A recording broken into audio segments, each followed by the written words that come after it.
Alan Watt, and this is Cutting Through the Matrix on the 28th of June 2020.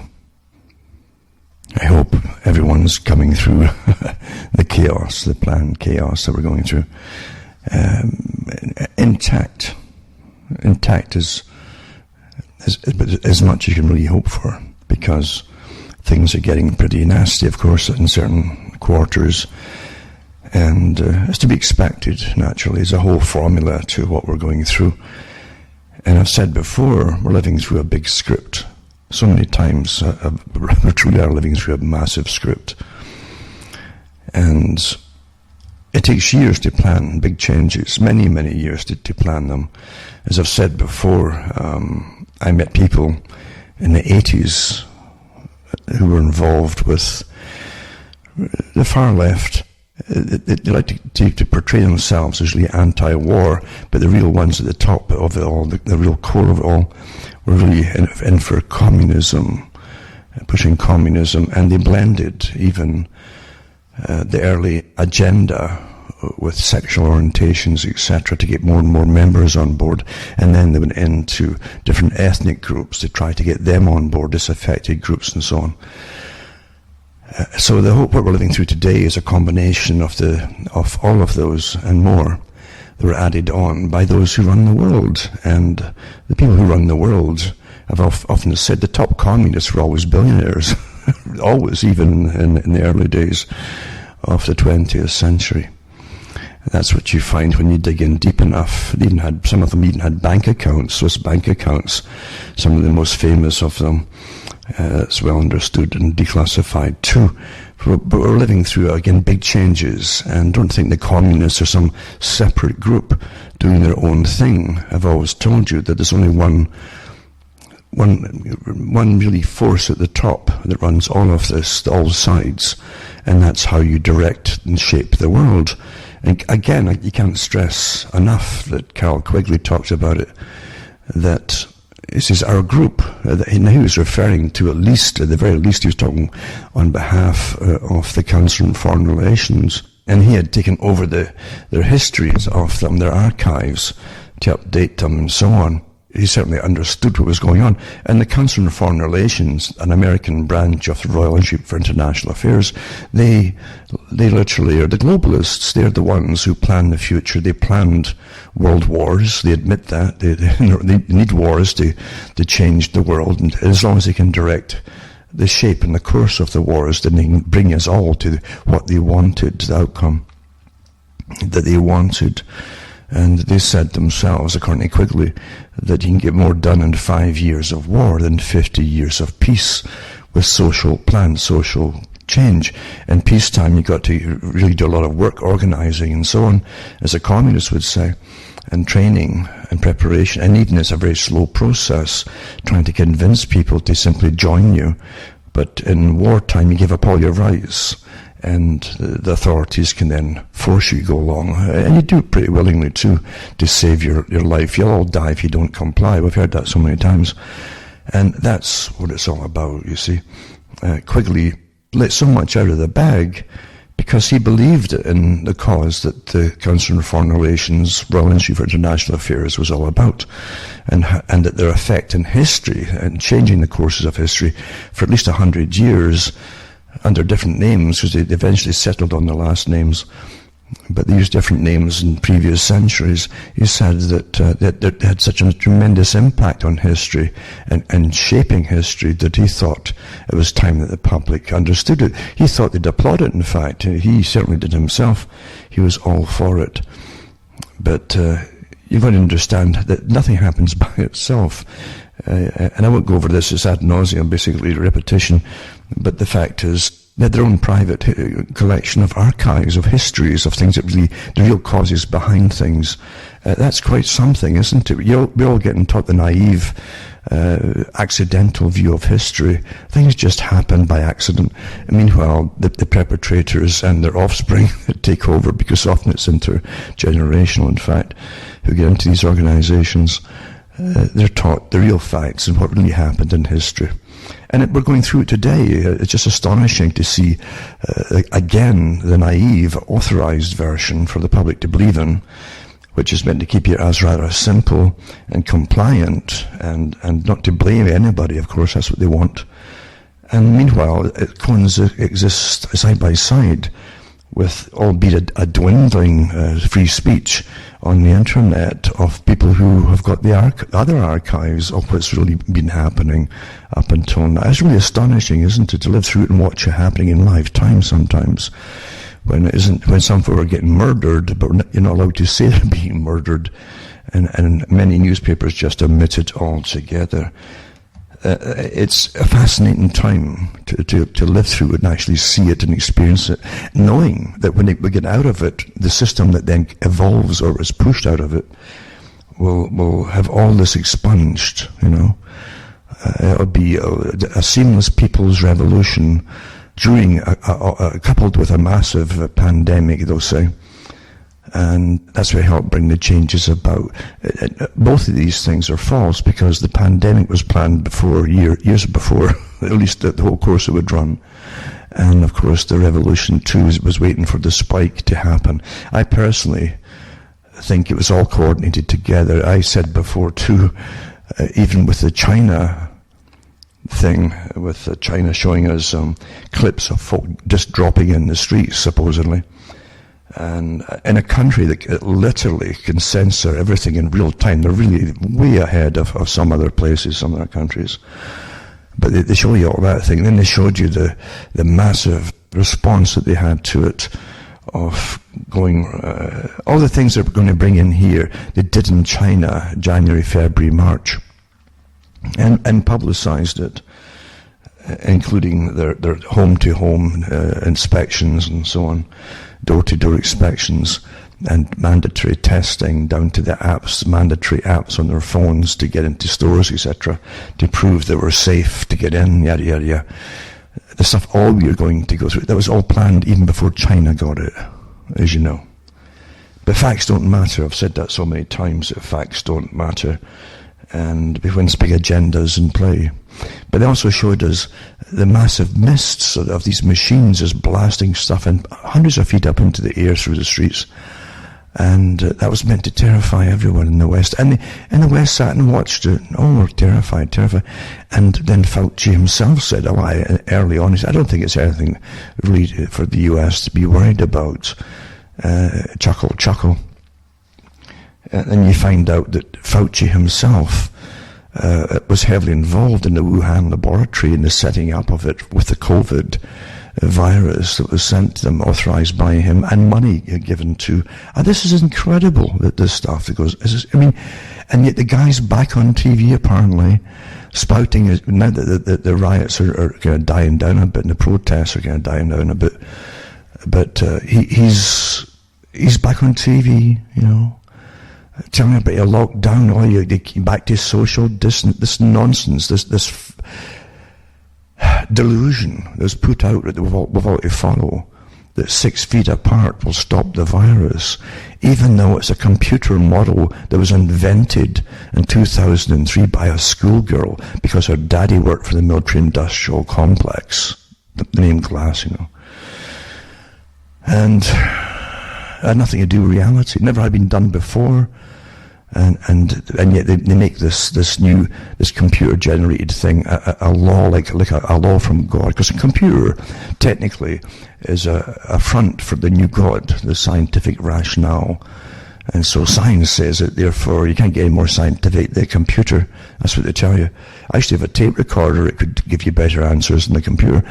But that doesn't matter, does it? Again, facts don't matter. You've all to behave in a very bizarre way as we go through the big revolution. It's amazing. And it's a political virus, isn't it? It can just be switched off because you say, switch off now, virus, because we have a political protest to take place. And even the folk that had us all locked down, joining the protest, shoulder to shoulder, no 6 foot anything. But that's okay then, you see, because they told the virus to go and halt for a little while, hibernate for a little while. And once it started dying, but back again, here we go again. I said this would happen even in January and February. I said, here's how it will work. Because Fauci had said from the beginning, This will go all the way into vaccinations and vaccination passports, because they had discussions on this way even 2017 and before. The same group of people that we already know what they would do with the big vaccine companies, etc., and right down to the names of who'd get the contracts. But again, facts don't matter, and these are facts. These are not speculations, you know. So here you have it. You know, we're watching. We're going through the stage play. Only we're like the Shakespearean plays, where Shakespeare and Stratford-upon-Avon, the way the stage was shaped, we kind of go off into the audience at one point, and to an extent, the whole thing was to involve the audience in the play. It was very, very effective at the time. Well, we are in the audience, but we're participants in the play at the same time. Very similar. It works awfully well, doesn't it? So Fauci said at the beginning that eventually you would have immunity passports, and you'd have to have vaccinations before you're allowed out again into society and mix freely in society or go to work. That hasn't changed. The tune hasn't changed at all. There was no consideration whatsoever at the beginning of natural immunity like you do get with viruses, with everything basically. It was all decided this vaccination program is imperative. Not just this vaccination, but every vaccination and every booster that they've got planned for you annually for the rest of your lives. I'm not kidding you. So this is an old agenda, but they brought it back in force this time. Quite fascinating to actually live through it, isn't it? And I thought at the time too, well, maybe China is on board being a globalist society and the model state for the world according to the CFR itself. Then maybe they're on board with it, and it's the whole public have to be terrified of the planet. The whole population of the planet, I should say, should be terrified of it all. Maybe that's the agenda. Are they all playing their part in it? Are they? I think we're going through an awful lot of theatre right now. With top actors, you might say. That's what they call us all, mind you, if you're involved in anything to do with what happens in the world today, and politically or socially or whatever, you're an actor, according to the United Nations. But the real actors are the ones at the top who are front people, really. The ones at the very, very top, they're front people for this big global agenda. And it's so convoluted to most folks' minds that they can't follow it. It's deliberately obscure to them, and they've been trained since childhood to listen to the news. Their authorized news is somehow legitimate and above board and above question. Why would they lie to you? These private corporations, many of them owned by the government agencies that run spy systems, and so why would they lie to you? It's quite fascinating, isn't it? And but they've trained the people to be so naive, and when they see people come on it, they think everybody with a title of professorship, or whatever it happens to be, or a doctor, this, that, the other, must be genuine, and they would never ever lie politically to bend or skew a thought or some real point of science. And that's how simple it really is. Fauci is completely politicized, and so is Birx as well. They've made their career bureaucrats, really. And CEOs of some corporations too, some of them. But that's how it really is run, isn't it? And big agendas, and it's a global agenda. I keep mentioning, or I used to keep mentioning, the old television comedy series called MASH, with the intelligence officer called, I think it was called Colonel Flag. Colonel Flag. I'll try and put up a link, if it still works, to one of the MASH episodes where you actually see Colonel Flag, this kind of CIA operative, come into the camp and try to explain what he's there for. And every so often in the comedy, this kind of pseudo-comedy, it would have this guy who would burst in all clandestinely and so on, and be hiding, and he'd be found by Hawkeye or somebody, one of the doctors. And this major would say, "You didn't see me. I've never been here." And then when they got him talking, of course, he would say what he was really there for. He was there to to confuse the enemy by implementing this to that, to this to that, like a chess game. And before he got more than a minute into the techniques of deception, everybody was completely bamboozled and lost, because you just couldn't fathom the logic of it. But that's how it really does work. And deception is just that. So, some nations have mottos about deception, how they use it in intelligence agencies. Because that's what it's all about. The best intelligence is always to make public think that you're invisible, that you don't exist. It's kind of like the devil, you know. They used to always say that Satan would win when he convinced the public that he didn't exist. Well, that's how intelligence agencies operate. Their job generally is to foment revolutions of one kind or another for their own political purposes, and to dominate and take over territory and resources and things like that, or even just political power. It's much easier to when you've got to put a tyrant in place. They've done it in Latin American countries when it suits them, and they dethrone them too when it suits them. That's how they work. But the great thing too is to get nations fighting each other without ever figuring out that you actually organised the set and set up them to fight each other. That's deceptive, you see. That happens all the time. Very, very old technique as well. Britain used it, or London. I hate to say Britain, because the British folk on it are just as out of it as everybody else down through time. London's a completely different kettle of fish. A very old system of money, power, and the techniques of power and acquisition of more wealth. That was always based in the city of London, going way, way, way back, to do with commerce and mercantile bankers. They owned the merchandise, the trading routes and so on, and they were also bankers to the crown and then eventually to the public.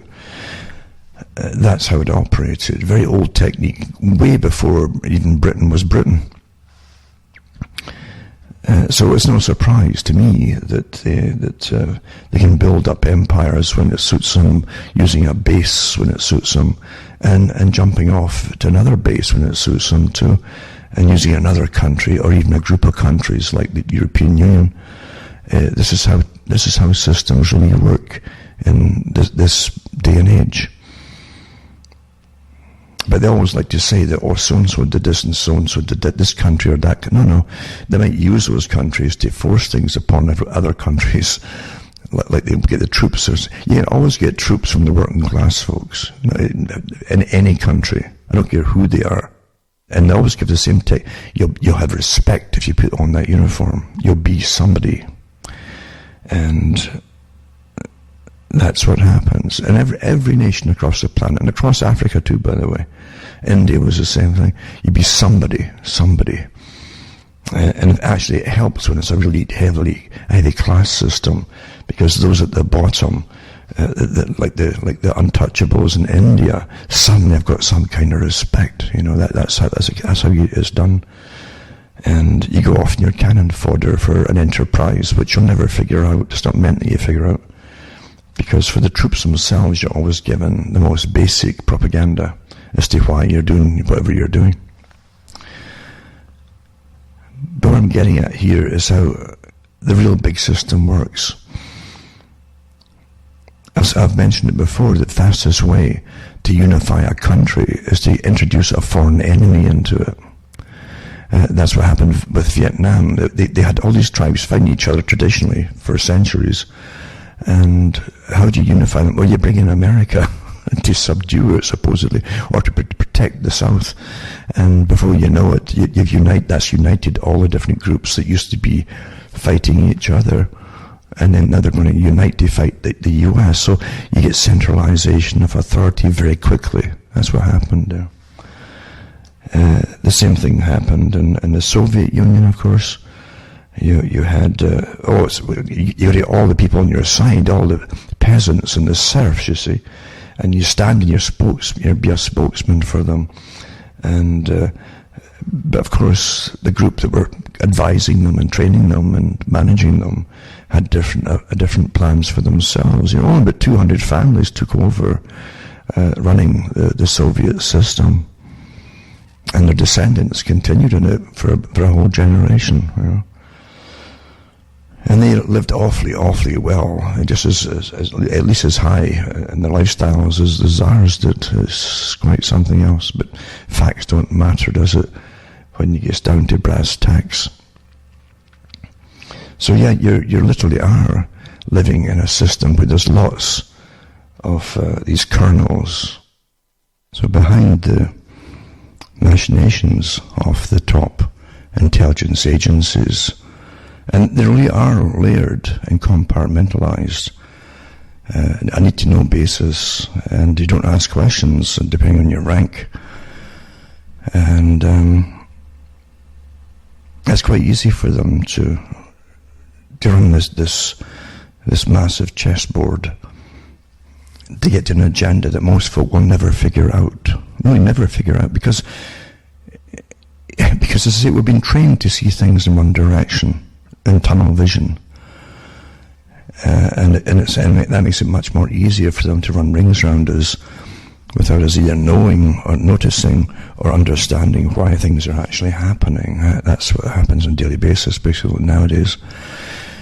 It's so precise, and long-term planning works awfully well when you've already worked out incrementally every possible stage of the implementation of parts of agendas. It's just astonishing and meticulous work goes into it all, including how the public will react, and different segments will react in different ways. It's all worked out before they make a move on any particular part of an agenda. It's pretty well perfect. And I always think of David Rockefeller when it comes to revolutions, and his agenda was part of an ongoing revolution that got on long before he was born. And he talked about it, David Rockefeller talks about the omelette. You know, he says it's like an omelette, that the agenda itself that he was involved in, steeped in fact, his family too, were completely steeped in. He said it's like an omelette, and the fallout, meaning the people who die and so on, like revolutions and all that, not just inside the US but elsewhere across the world, because he was involved in the C.I.A. as well. But you have an idea, the C.I.A. is also meant to really bring America into the system that the Americans all paid for. They don't know they all paid for the present situation of the world. And once they paid for all and implemented it all and supplied the cannon fodder for all and the funding for all, then they must be taken down as well. I gave that talk back in the late 90s, that very talk, and here we are. And the last people to really figure out are the ones who are stuffed at the end, the victims themselves that paid for all, supplied the military, etc. They're the last to see it, because they were. You don't. When you're using someone, you praise them in the eyeballs. You give them lots of good publicity for their own troops, for their own system, and how good we are, etc. And even though the general public never really understand what's really going, or the reasons behind it all, of course you don't. What did America have to gain, for instance, by going after Iraq? Never mind the fact that they funded a lot of the modern system of Saddam Hussein. They funded it into existence, and then they take it down once it's used. It served its purpose, basically. But the average American couldn't figure out why should they, or Britain either for that matter, why Britain and America should be involved in taking down Iraq. That had nothing to do with 9/11. And because that was always a big agenda. The PNAC group talked about in the 90s, before 9/11 happened. Here's a list, and Iraq was on it. So it's as good a time as any to take it down under the cover of 9/11, and Saddam was involved, which of course he was not involved with it at all. Facts don't matter, as I say. We're living through an amazing agenda. And the fallout from it too, of displacing, once you bomb countries into the Stone Age, they knew darn well that under the UN policies, which they also own and run, by the way, would then export the fallout, the refugees, into Europe, and all worked out way ahead. They called it blowback before they started to blow. And there you go. It's We're living through it. So the fallout, this will do this will do that, and this will hit this, make this happen. That's how it is, you see. Right down to what's happening today. And look at throughout Europe and Britain even, lots of those people who came in at the time after 9/11, and refugees and so on since then, and they all, even though they had nothing to do with the war, a lot of them too weren't even in countries involved in wars. Didn't matter. They're now the young guys that are protesting and even tearing down statues, being led again with very European-looking activists, and there's no mystery to that, to the different intelligence agencies that they work for. And they're multi-layered as well. You have to get to this one, to that one, to that one, to get to the boss of them all. But you'll always find the CIA at the very, very top, and the same foundations that Rockefeller worked for, or definitely worked for. He was the head of some of them, for at least the chairman of sometimes these organizations. But as he said, yeah, you can't make an omelette without breaking eggs. Breaking eggs is destroying societies. Breaking eggs is destroying lives and collateral damage abroad and at home. I hope you're getting the picture, huh? And it was such a cozy relationship with David Rockefeller with the intelligence agencies, because the intelligence agencies came out from World War II, from the OSS, that was run by the same group in Britain, Royal Institute for International Affairs. In fact, the headquarters of it was based in their building, you know. And it never changed for a long, long time. In fact, that was their main headquarters in the US. Their department for the OSS worked there as well during World War II. And even afterwards, the US side of it, when it became the Council on Foreign Relations, his head was David Rockefeller, you know. And often a lot of the different operations they had on the go had to go through some kind of bookwork and requisitions for money to get things on the go and working, and to speed things up. They said, some of them, I've read their memoirs, and so they used to go straight to David Rockefeller. He would come in and out of their headquarters frequently, and they would ask him for money for this project. He was completely integrally involved in all this great philanthropist, you see, with the big foundations that he owned, the Rockefeller Foundation, that's still on the go today. It's still running the show, basically, for the US, and has already naturally got all the completely drafted agenda for coming out of COVID, which will take literally have no rights at all. You'll be a pincushion for vaccine companies, and you've got to be registered with all before you be allowed into this. This is where it's all supposed to go. CIA, color revolutions, CIA. Huh? There you go. So I might touch on some of that tonight. And you have to get in. It's not conspiracy theory. It's only conspiracy theory to those who refuse to crack a book. And they don't crack the books from the memoirs. A lot of these guys who worked as agents, you know, put so much in their memoirs. And it'd be classed as declassified stuff.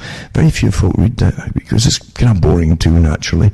And folk aren't really involved in what happened in even the recent past, and that it still seems old to them, even though it's maybe 1960s, 1970s, 1980. It seems old to them, but really that's nothing in history. And it's important to know that kind of stuff to find out where you got from there to the present day.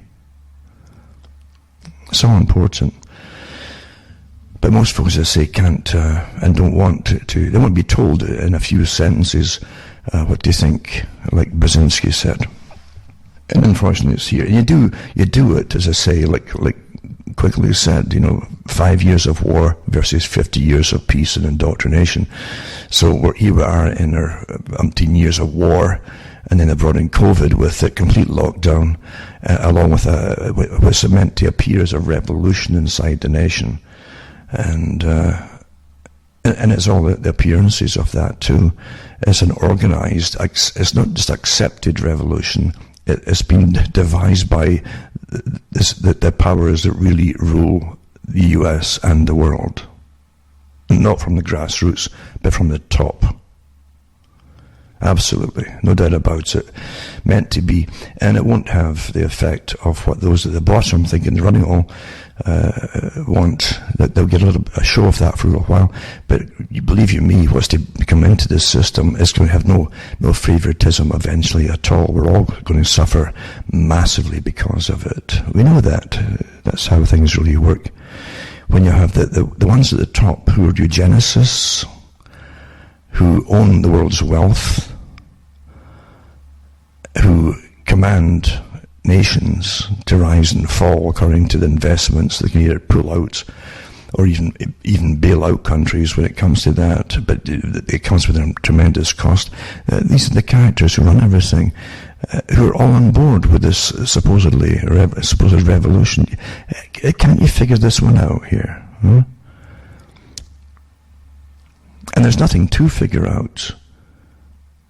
When the WEF, the World Economic Forum, said that, they'd have to start bypassing the usual democratic processes to get the job done for sustainability, because the public were ignoring them.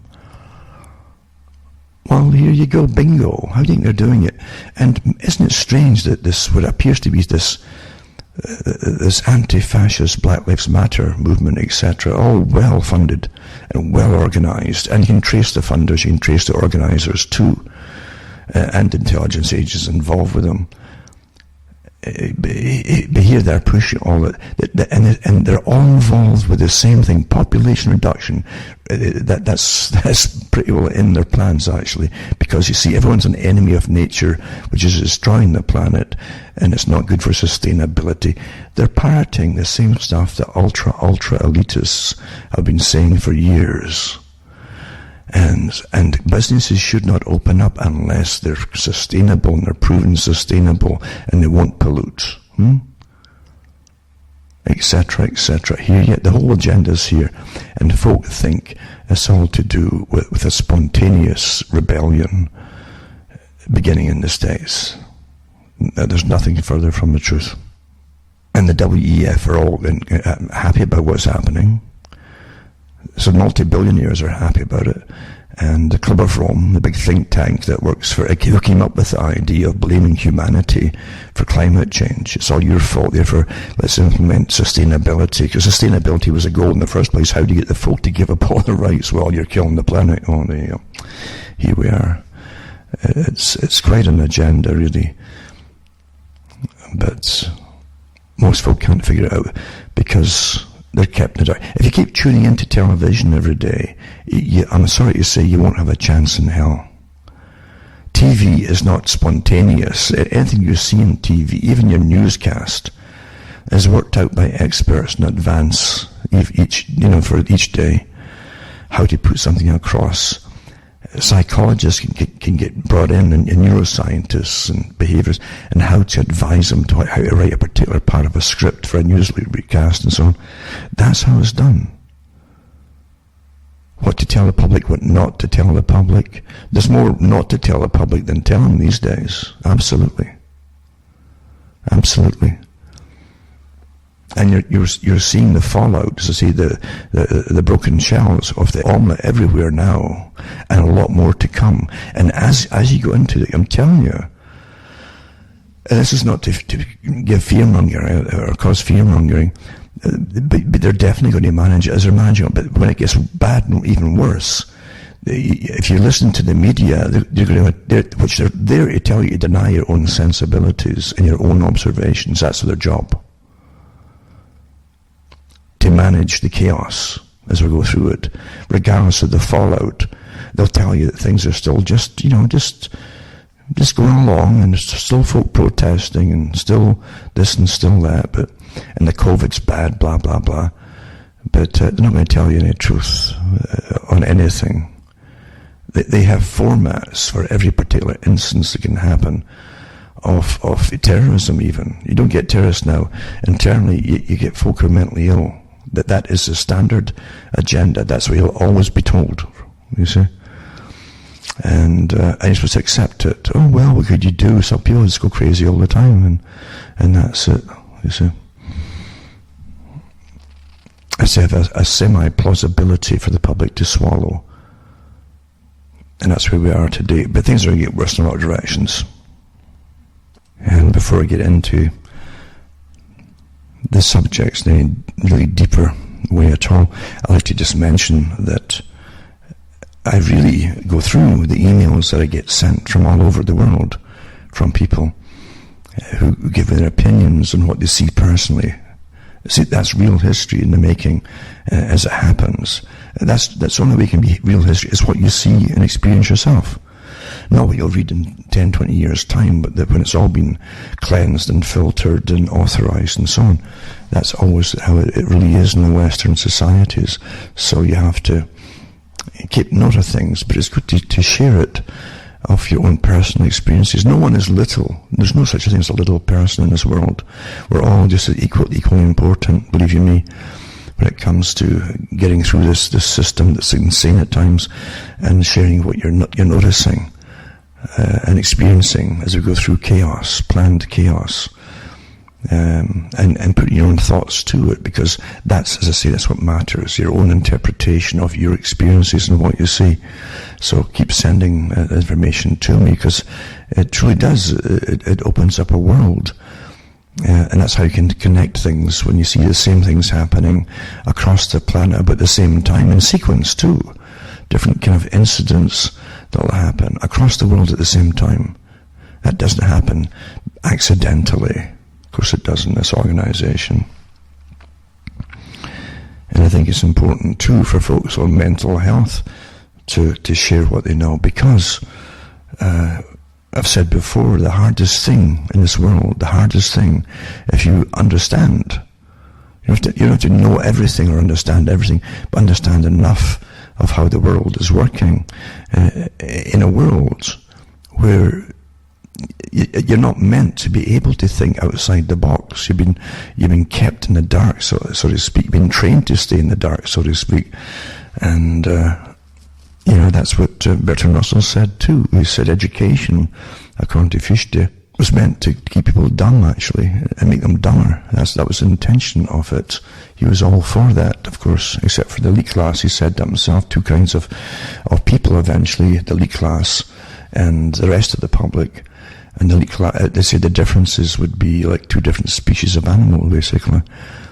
That's what he said in his own books, Lord Bertrand Russell.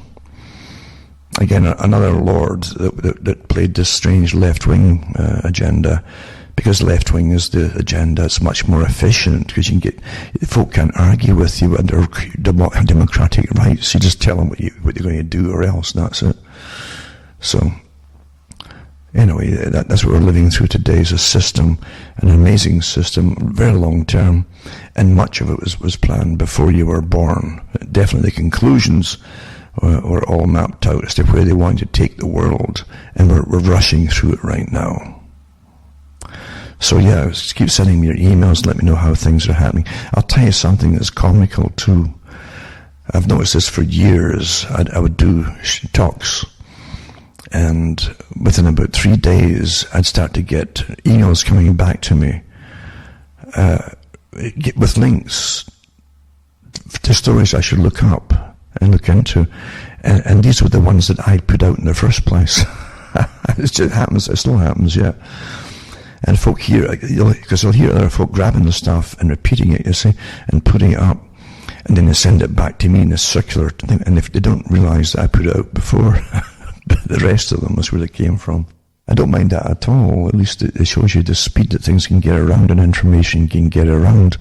And occasionally you get a chuckle too, because recently someone in the States had told me that there's a guy, there are ways you can actually get shows, radio shows, on your phone, apparently. You can, as long as you get the phone, you can listen into it through your phone, even landlines, if you can dial them up, some of them.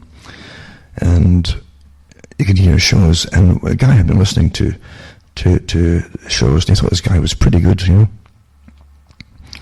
And And eventually, I kept forgetting the name of the fella, but eventually he got in touch with me and he said, this is his name. So I looked the guy up, and this fella in the States had listened on the phone, you see, and the reason he listened on the phone was because he's Mennonite, and they're not supposed to, they go any higher than the phone line, basically, for technology in the particular group that he's in.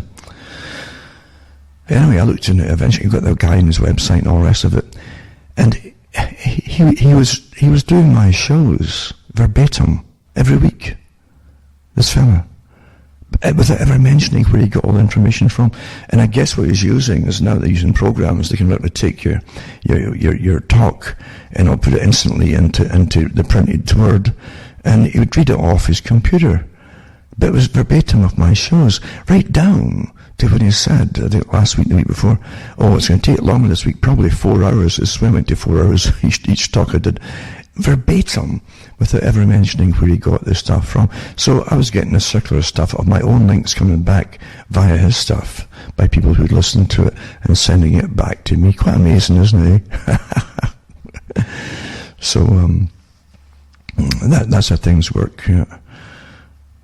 So I'll wait and see if the guy gets the word to perhaps either be a bit more decent or send a few bucks my way, because I'm doing all the work for him, you see, and others as well. And he'd probably never get a penny from him anyway, but at least he should have the decency to see where he got it from. That's a rather low-handed. That's the kind of society we're in, you see. Everything's so corrupt, and there's no decency left in people. It's true, isn't it? We are at the end of an era. There's no doubt about it. It's everywhere you look, where governments are totally corrupt, and they have been forever. It doesn't matter it doesn't matter how you make government. Corruption is in society, especially in an atheistic society. I'll get hammered for saying it, but it's the truth. Because in atheism, you aren't even taught as a child moral rights and wrongs. It's just not there. In fact, in modern society and pure materialism, it's getting to the top that's worshipped. You understand, the so-called celebrities you're taught to worship. Would you actually follow them if they're on $15 an hour? Would you? Of course you wouldn't. But you worship them because look at the fame and money they've got and yada, yada, yada.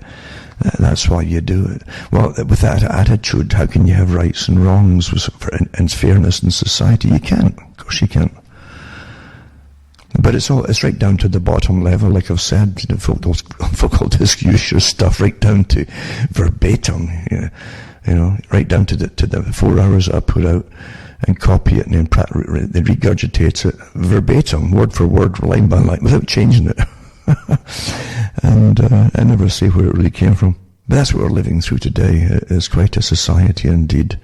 And it wouldn't matter if you had 10 revolutions, because folk have it built into them now without any restrictions, that you get to the top of your career or whatever it happens to be, just get to the top. There's no rights and wrongs, there's no moral codes, as I say.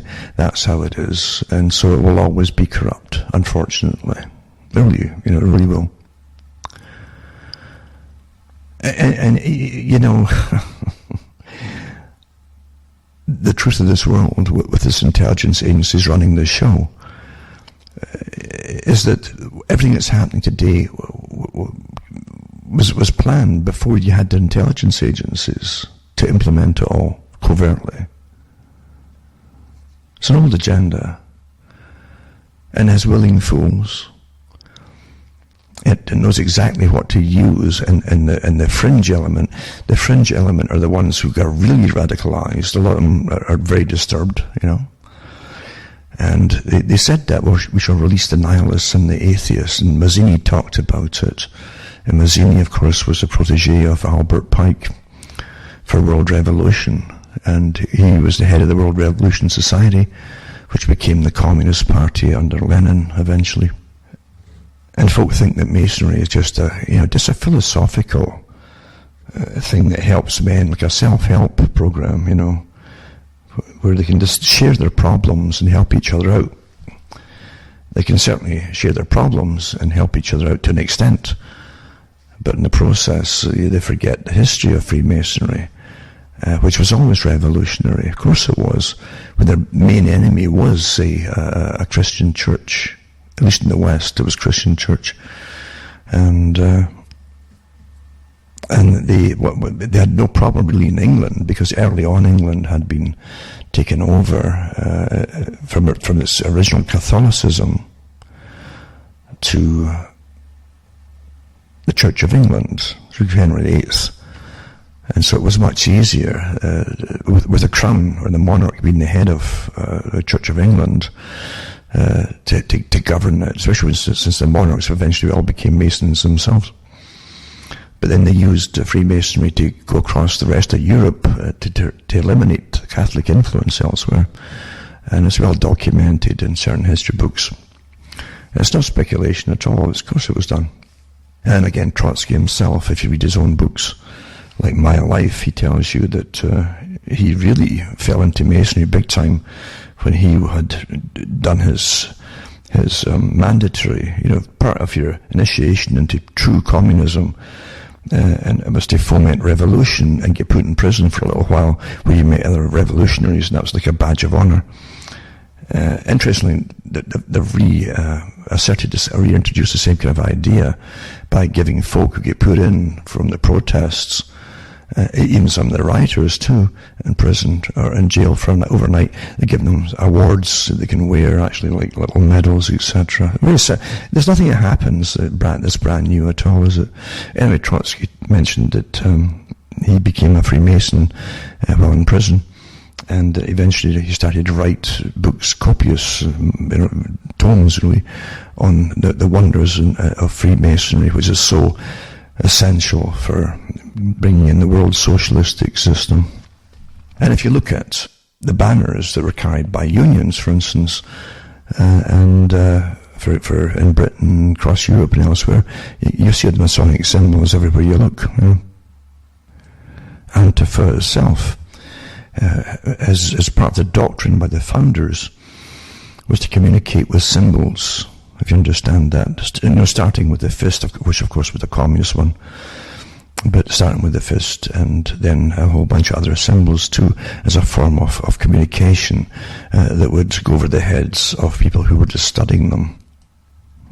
So before as I say, go into this again, remember you can go into cuttingthroughthematrix.com website and help yourself to the shows that are put up there. I hate calling them shows. They're not really shows, they're always talks. Because a show smacks of entertainment, doesn't it? And I don't do entertainment these days. So help yourself to that. You'll learn an awful lot. Most folk do that. You'd be surprised how many folk are using that, and there's even some folk making their livings of it. But you'd help me out by buying the books and discs at cuttingthroughthematrix.com, and I've got stacks of them printed up recently. And as I say, this stuff's going out, and it'll take a while to catch up. Not too long, hopefully. So be patient, as we're all being taught to be patient. We can't get what we want immediately anymore. And up here in Canada, by the way, where I am, you can't even get yeast in the stores for bread. Well, the bakeries, they are still getting it because they churn out their loaves and so on. There's no shortage. But I don't live in the city. I'm outside, and there are no stores around me to buy bread, so I make my own bread. But you can't get yeast now up here. Quite some. So as I say, go to cuttingthroughthematrix.com website, buy the books and discs, and help me take a lot. You can donate to me too. You find out how to do it, and cash is fine even, and checks are fine, and PayPal, etc. You can get the cash to me somehow, so I can tick along with all the sites I have. Believe me, this is not something I've said this before. Why I came out in the first place back in the 90s to talk about this stuff wasn't because I really wanted to. It's because I had to. I saw what was going to happen. I could smell it. I knew it. I listened to what was called the alternative media at the time on the radio, but then, and I realized that they were right in some of the things, but the so-called Patriot Radio had no idea the big world agenda. And so I came out to explain to them what was really happening, and I kind of rocked the boat a bit because, again, intelligence agencies tend to run all sides of everything. They really do. This is not speculation. And I went through the history of even radio, shortwave too, where the C.I.A. had funded up some Christian organizations back in the 60s to combat the influence of communist broadcasting. And so it made sense at the time, but they never let go a lot of this stuff. You got to remember that too. And it's still the same today. But I came along and kind of rocked the boat by eventually showing that what was really happening. I came out with the CFR's agendas, the world agendas and so on. And much, much more. And the other ones that existed that were kind of authorized had to start following me for a while. And I did rock the boat, there's no doubt about it. And I had the usual offers to get on board, etc., but I didn't do it. So yeah, you'll suffer for sure, but you have to do the right thing in life, even if it's only for yourself. You really do. If you lose yourself, what is left? Come on, what is left? So you've got to do it yourself. And by doing it for yourself, hopefully you do it for enough people that are decent out there, decent, good people. And there are decent, good people out there, lots of them. They're generally isolated, and just like I say, you live inside your head, because it can be unsafe at times to talk to people around about you who are perfectly well indoctrinated, and their indoctrination has worked on them, you see. It can be unsafe at times to voice your thoughts. And now, of course, you're getting to the stage where it'll be imperative that you live inside your head, because when you go through revolutions, they're authorized from the very top too. Especially, most of them are actually, have always been that way, really. And the old Bolshevik one was too, I'm pretty certain of it. Especially when I had the funding of coming from the US and Britain and London and so on. But it eventually becomes rather ruthless, and the new dogma is a religion. It's always is a religion, basically. You have to recite all the different communist or Karl Marx tenets, etc. And the children had to prattle off at school. Mao Zedong in China had the same thing, the little red book for the Chinese children. You might see some clips today, if they're still up there, where you see the school children waving their little red books, chanting it in unison, verse by, just like a Bible, you see. And that's what you get. You have to prove your loyalty to this new system. And socialism demands complete loyalty. You're given no choice in it at all. You have to be one of them or not at all. And if you're not one of them, you're dangerous. And even if you are one of them, you often can't prove it enough for them. You have to keep being so politically correct. And the virtue signal, I call it preening, because you're really preen just like a big bird, in front of the other birds, and they preen themselves and stick out their chest to show how beautiful they are. And that's what you see today. That's what you see with all revolutions. The ones at the top want attention. They eventually fight each other for attention. But as people pull out of it too, sometimes you find that if it gets into a slaughter stage, which revolutions unfortunately often go into, especially when the governments are allowing it to happen, the people start to get really cocksure themselves. They really think they're the bosses. They really do. And they can go rather nasty and berserk.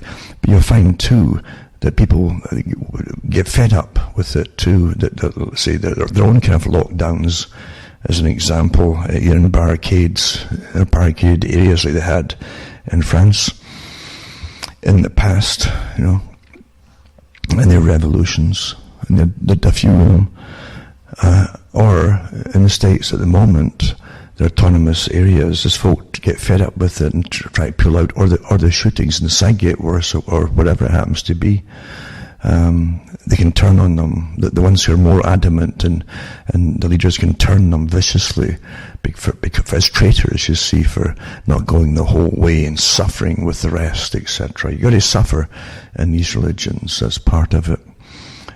But you always suffer for the good of all, the greater good of what's to come, you see. And if old David Rockefeller was alive today, he'd be glorying it, and he'd be absolutely bathing in what's happening today, because he and the C.I.A. and the organization, C.I.A. that he belonged to, and don't forget the C.I.A. is also, just like any other intelligence agency, it's literally, as I've said already, it's compartmentalized. But the ones at the top have a better understanding of where the world's supposed to go. And they always get their own cash out way before any financial crashes or changes in regimes. And they're told where to put it, which is guaranteed to be okay. Because the ones at the top are the ones who are financing revolutions, etc. It always works out that way. But nothing really is ever as it really seems. It really isn't as it seems. We've lived through years of them going through ideas of getting us to stop having children. They're quite open about it now. In fact, I've done lots of talks on that too. And it's not speculation. It's not paranoia. It's not conspiracy theory. It's fact. Bill Gates himself is one of a eugenicist, and from a lineage of eugenicists, like many of them actually are, whose parents and grandparents all knew each other too, because they all worked in the same organizations. But it's quite amazing to see it continue, and still with intention of bringing down populations. And folk always think, well, we're not breeding much, so they don't mean us. No, the West was the first ones that they tried all this stuff on. And Bertrand Russell talked about that years ago. But we do live in an amazing system. It's a maze. That's why it's amazing. There's so many different directions it goes off, and dead ends, etc. Very well designed, of course, but if you designed it from the top, from above, you can see it's easy to find out what it's all about. The general public are not supposed to be able to think their way through certain things, and even what they want you to think through is they've got all kinds of diversions along the way to drag you here, there, and everywhere, and in all kinds of directions. They're dead ends, or until you give up, or else you sound crazy. And counterintelligence is very effective, and what they've done for years is put out people with incredible stories that would take you off into the bizarro. Although the world is bizarre enough, mind you, all of this is bizarre. What we're talking about is bizarre, what intelligence agencies get up to. But of course, they've also used people to come in and make stars out of them that will drag you off into La La Land. And then, of course, if you stick to the basic facts, they'll compare you to the ones in La La Land and actually say, oh, you're one of them that believe in blah, blah, blah. Part of counterintelligence. It's very effective. And even if you expose some of the characters, they'll say, well, they put out some good stuff too, you know. Folk like them. They like them. So they put up good stuff as well, though. It's not all, you know. Say, yeah, but that's the poison. You know, you take 95% or 98% of the facts that are churned out. They grab that stuff, then they add the 2% poison until it ridicules all the rest of the true information. That's how it works. Very, very. Do you really expect of such a powerful organization that boasts, like the Cancer and Foreign Relations is one example. Don't forget, too, the same organization that created them, created the Trilateral Commission. It's all one big club, you see, and many other specialized branches as well, including the think tanks that then supposedly advise governments what to do in different kinds of policies, all kinds of policies, and social policies, and military policies, and so on. It's all one big club. They're all related, all these characters, to the same clubs. But that's how you run the world. You don't let things happen that's outside your control. That's the beauty of them, really, in a sense. It's macabre and it's sardonic as well, and rather evil, you might say. But when there's an old technique to why let things happen by itself? Why would you let true revolution happen by itself by just ignoring it until it bursts out? Well, what you do is for instance, you give the working class their leaders as an example, and then you guide them. And the leader will apparently be very successful at times too in getting demands for some workers and all that. But that's the trick that they use. And they always win eventually, because after a while they literally complete 100% own these negotiators that talk on behalf of the workers. And then you have the negotiations, right? And you have the dialogue of arguments of how much you give the workers, etc. And then, of course, you bring in Marxist policy into the unions, and it's taught openly that this strange policy of, okay, we're going to have a completely different system. Chasing the script isn't nice.